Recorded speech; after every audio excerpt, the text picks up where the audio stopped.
Hey guys, today's video is being sponsored by Skillshare. Skillshare is an online learning community for creatives where millions come together to take the next step in their creative journey. Skillshare offers thousands of inspiring classes for creative and curious people on topics including illustration, design, photography, video, freelancing, and so much more. You guys know I love Skillshare. I've used them in the past to take many classes, like fun ones like TikTok for Business. I've taken payroll classes, and I've taken classes on upping my photography game, especially for flat lays. Members get unlimited access to thousands of inspiring classes with hands-on projects and feedback from a community of millions. Most classes are under 60 minutes with short lessons to fit any schedule. It's curated specifically for learning, meaning there's no ads, and it's less than $10 a month with an annual subscription. How amazing is that? The first 1,000 of my subscribers to my channel who click the link in the description are going to get a 2-month free trial of premium membership so you can explore your creativity. I highly encourage you guys to check it out. I love Skillshare and it's been a great use of my time. Hey guys, it's been a while. I'm still alive. I'm back today with another video. So if you're new here, hi, I'm Denali. I'm a full-time clothing reseller on websites like eBay and Poshmark, and I have a YouTube channel, a podcast, and a few other things going on. I've been a little absent from YouTube recently, and I'm going to hit you with a life update. So let's get right into it.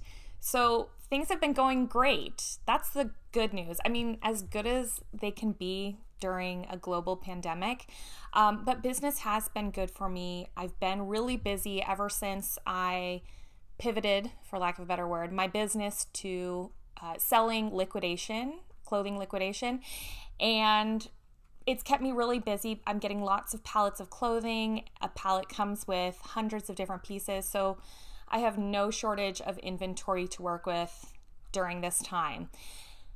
What that means ultimately is that I haven't had as much time to do YouTube, which I love doing YouTube, but I had to take a back burner to getting all the other work done. So in order to find a space where I could get back to doing more content creation, ultimately this means I needed to explore something that I had been afraid to do for a long time, and that was to hire an employee.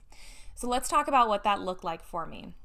Back in June of this year, I decided that I was going to finally take the plunge and hire my first real in-person employee. I've had a virtual assistant and virtual assistants in the past and currently still as well, but I knew I needed some in-person help with my business. And since I had moved back into an office space at the end of May, beginning of June, I knew I needed to get this ball rolling and face my fears.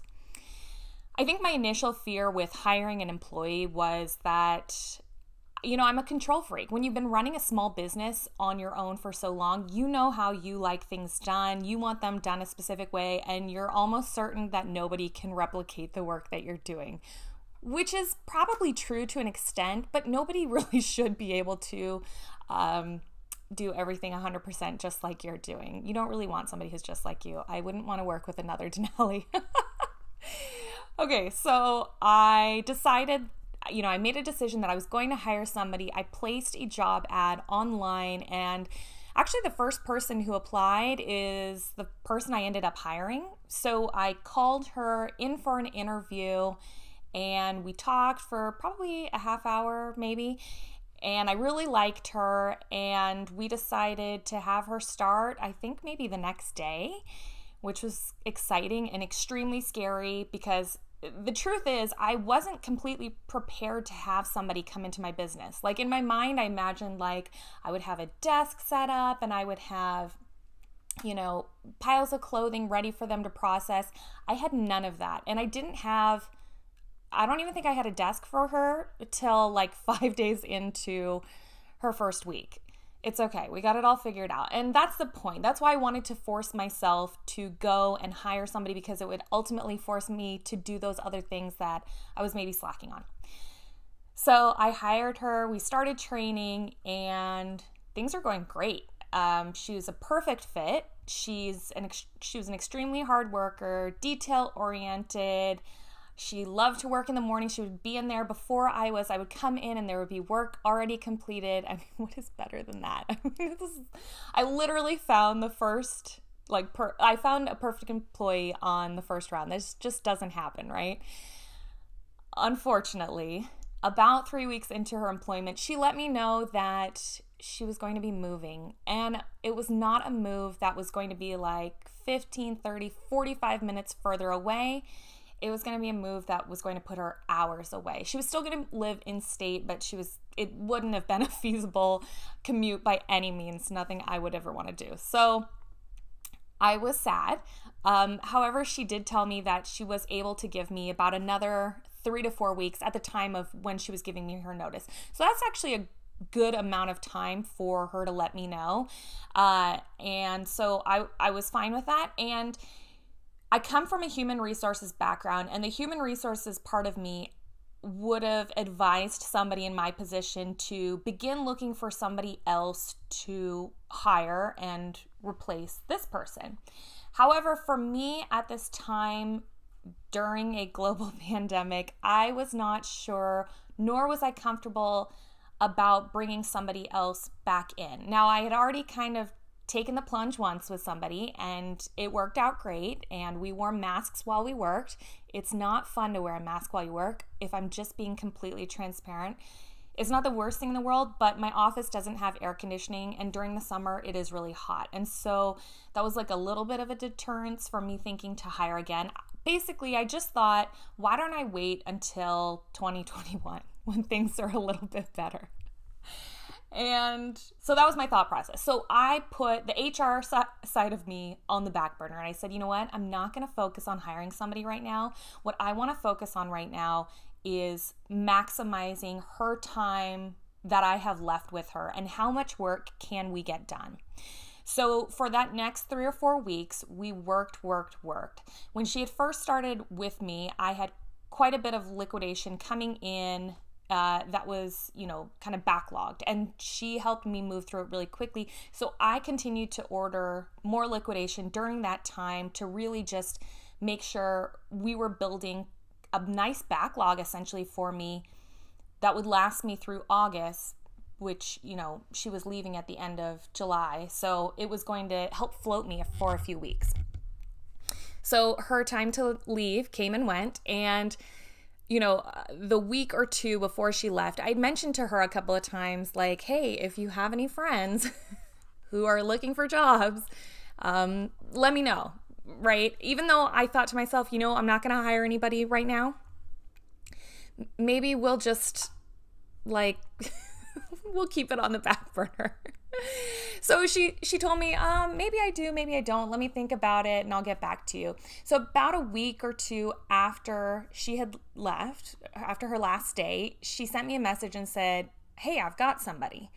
And I wasn't prepared for that because I didn't think it was going to happen. I thought it was just like me. I was back on my own again. So she let me know that she had a friend who was going to college, but the college essentially wasn't going to do in-person classes. They were all going to be remote for, I don't know, the next 6 months or a year or whatever the case is. And so I said, okay, send them my information and we'll talk.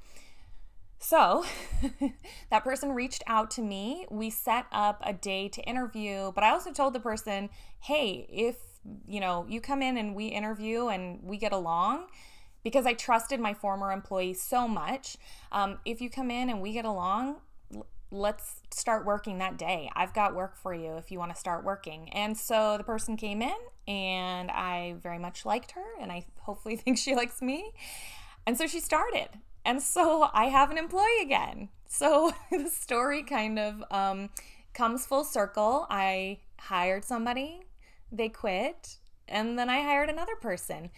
And I feel like each time, this was something I was really scared about too, was like, what about when they leave? Then I have to do this all over again. And it's so funny because it's like I'm forgetting all of my time that I worked in human resources, and that this is like part of the cycle that you go through. But somehow, because it's my business, I guess it feels a little bit different.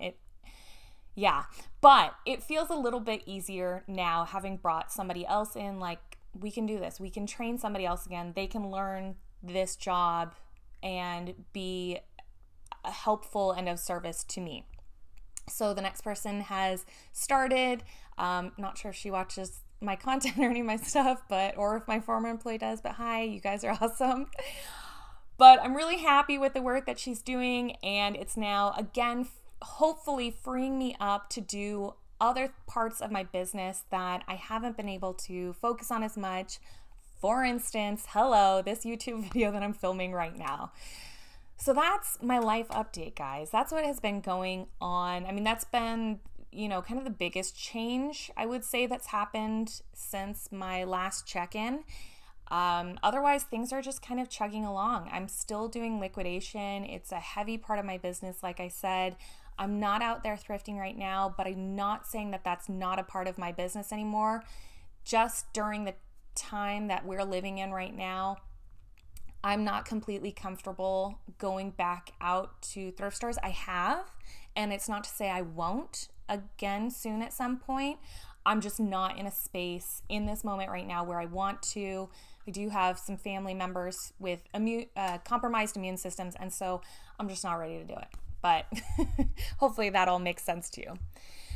But other than that, that's my life update. And I miss YouTube. I hope that, bringing somebody else in now allows me and frees me up some more time to come back and make some more videos, because I do miss sharing hauls and stories and information with everybody. The best way to keep in contact with me at this point is really on Instagram. I'm posting there as frequently as I can. I'm also on TikTok, mostly because I love TikTok and it's so fun. And then, of course, I still have my podcast, Flip the Script, which I'm coming up on a year, which is so crazy to think I've been doing this for a year now. I'm so happy that I took the plunge to do it. I've so enjoyed making the podcast, creating it, and meeting so many amazing resellers. I am going to be doing a special 1-year anniversary. I think that's redundant, but no, annual anniversary would be. Anyways, I have a special episode coming up. I don't want to say what it is, but that will probably be released in the next couple of weeks. So if you listen to the podcast, just something to look forward to. But I hope you all are doing well. I hope you all had a great summer. If your kids are going back to school and they're going to be at home with you, best of luck. That's going to be the situation with me as well. So wish me luck. Also, I don't know what this new life is going to look like. But I love you all, and I will talk with you soon. Bye.